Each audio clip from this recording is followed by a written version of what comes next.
Hi everyone! Good morning, good afternoon, good evening. Ayan, dumating na po ang aking order na kasirola at I'm going to change this.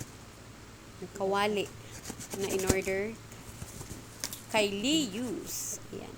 Tingnan natin guys. Ang ganda po niya. Ayan. I like the color itself.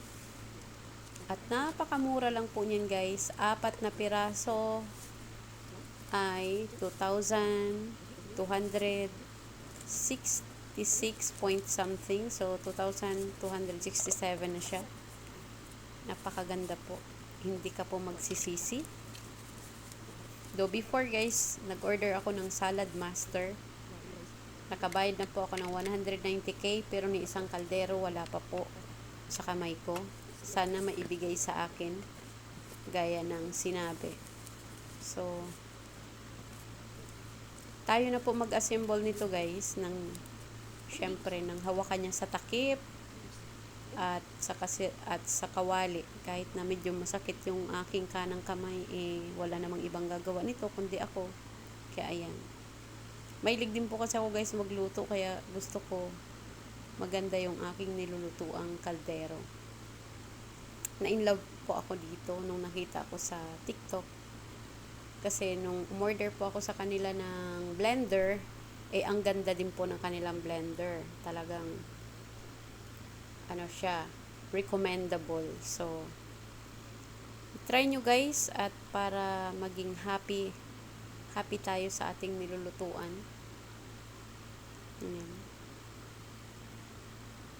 Thank you for watching. So, ayan yung ating maliit na basically, pwede tayo mag-prito dito. Mag-fried chicken. Diba? Ayan, malalim at maliit. Sa maliit na pamilya. Ayan, meron din tayong kawali na katamtaman lang din yung laki. Yung takip niyan at takip nung malaking kasirola ay iisa lang.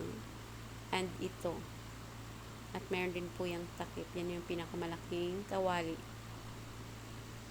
So, apat dapat. 4